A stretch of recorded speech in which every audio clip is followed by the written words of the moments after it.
Sige po. Pwede. Papayag ako. Sampalin niyo ako. Pero pirma muna kayo sa waiver. Thank you, The former Senator Filipino Trillanes. nation is listening. Maniwala kayo sa kanya o maniwala kayo sa akin. Make your choice. Thank you. Kung pagod na ho kayo, Hindi pa ho. Kung Sir. hindi kayo pagod, hindi pa rin ako pagod. Sabay na tayong mapagod para sabay tayong umuwi. Mr. President, we have a lot of topics in the next hearing pa po, in sa POGO and also dun sa public accounts. So, Interesado rin ako, sir. I'm not ignorante ako dyan, pero I'd like to learn. okay. It's a Sige po. learning process Mr. Chairman. kasi dito. So, yes, thank you, Mr. President. Yes, Congressman Paduano. Just a short manifestation, Mr. Chairman. Anyway, Mr. Chairman, this hearing today supposedly was postponed, no, for November 2021. Now, this is just a short notice for everyone, and that includes the members of this committee. Kaya nga, marami ring wala.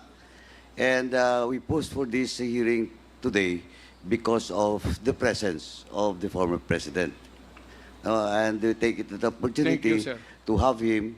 Now, we have to continue the hearing on the next schedule, Mr. Chairman. Kasi alam mo, for example, we have some documents that we need for the next hearing that address to the former president, particularly the statements that was made and the presentation that was made by former Senator Trillanes. We don't have in today's hearing because of short notice former Colonel Espinido with regards to war on drugs. We don't have in today's hearing because of short notice Police Colonel Grijaldo and other police officers. We don't have today former Mayor Mabilog and all other resource persons supposedly that were invited for the next hearing and that is scheduled for November 21. And I hope the former president and the resource person understands, no? And well, in fact, this is not only the Quadcom that we are working. No, well, in fact, in just this week, I have 2 hearings with my own committee, and I know everyone has a lot of hearings, no, being done every week. That's why I hope that the former president and the resource person will understand the situation of this committee and the short notice that was given to the members and the resource person for today's hearing, Mr. Chairman. Sir, Thank you, Mr. Chairman. Thank you, Congressman Paduano. I was once a member of this august body. So, naintindihan ko, sir. Thank you, thank you. Nandito Thank you, lang ako. thank you, at Mr. your President, for service. understanding. Thank you po. Thank you, Mr. President. Magkasabay po tayo noong 1998 sa 11th Yes, sir. Congress. Mr. Chair. Yes, Congressman Adjong. Yeah, Mr. Chair. May I have at least two questions that I'd like to ask, just for a clarification, Mr. Chair, and confirmation, Mr. Chair. Okay, you have 10 minutes. Yeah, Mr. Chair, I was listening to the exchanges between Chairman Acop, Romeo Ancop, and the former president, and I thank the former president for responding to the questions of Congressman Acop candidly and honestly, and for being straightforward. I also pick up one of the questions from Chairman Acop when he asked the former president as he's willing to sign any waiver, and straight away the president gave an answer, affirmative answer. Bangko, sir? Yes, the Yeah. waiver. Yes. So I'd like to ask again, Mr. Chair, for fairness sake, no, to the former president. Did I hear it correctly? Hindi, ganito lang, sir. Give me one purpose. Isa lang. Bakit i-produce ko i-produce ko? Ang problema, yung bank account na hindi yung akin lang, yung pati sa asawa ko. So, I cannot waive her right to secrecy. Ako wala akong problema. But the problem is, joint account yan eh. So I have to ask my wife to appear here and to ask her if she is ready to waive the bank secrecy law. So is it, yeah, okay, thank you very much for that, Mr. President, for clarifying. So is it now the understanding of the committee when the former president was asked by Chairman Akop that would the president be willing to sign any waiver, would that be safe to assume, Mr. Chair, that that would be conditional? Or because I presume when the former president right away answered the question of Congressman Akop, I presume that it was actually in affirmative and it was actually in Wala all akong- candidness, Wala akong all tinatago, honesty. sir. I'm The sorry? problem is, what is the purpose of this investigation? Am I under the investigation? Bakit ako mag-produce maghingi kayo ng bank accounts ko? Yes, Mr. Chair, I was just merely requesting. What is my purpose here? No, Mr. Chair, with all due respect, I was just merely confirming. That's why when I asked the former president, confirming and to elaborate further on the question propounded by Chairman Akop, it got my curiosity and I got intrigued because, you know, when the question was straightforward and the answer was also given straightforward. I was kasi- just confirming now, Mr. Chair, with the former president. Yes, please. Ayaw ko kayo magduda. So, if not in public, I'll give you a copy. I will show you a copy on condition na it sticks with you. Thank you.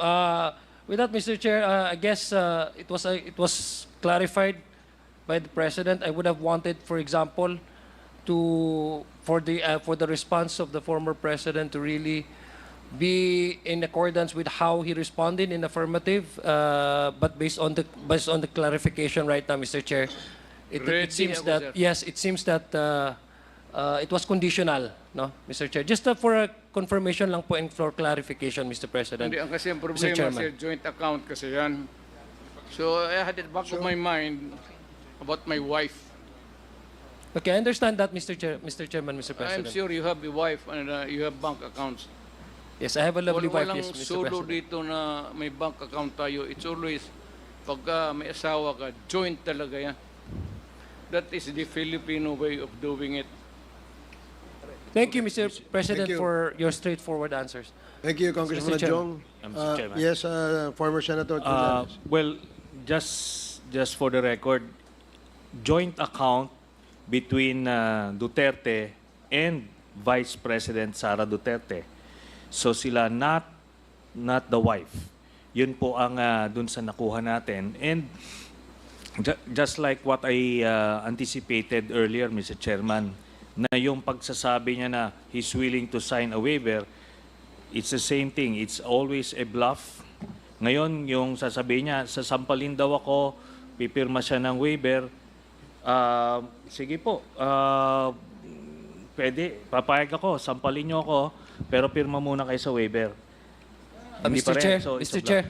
Chair, point of order, just to maintain decorum in this proceeding, and just to be fair, may we request the former senator not to provoke any resource persons because that won't do any good to anyone. I apologize, Please, Mr. thank you Chairman. very much, Mr. Chair. Mr. Chairman, ipakita ko lang yung video noong 2016 na ginawa namin na inadmit niya na yung ownership of those accounts, Mr. Chairman. May mga dates po yan. Gano'ng katagal itong Mga 1 minute. Make sure it's short kasi... It's even shorter. Okay. Mabilis lang. Sige, Yes. technical, COMSEC.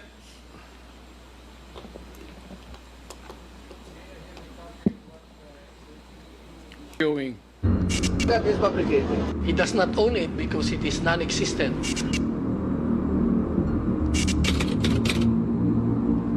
Little less than 200%. Anak lang rin ako ng mahirap.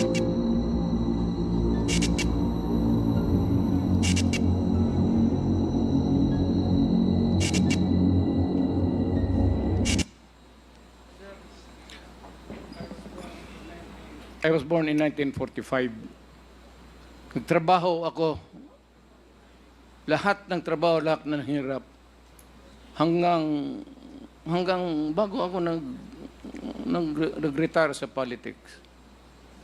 Do you think I cannot accumulate even 5 billion?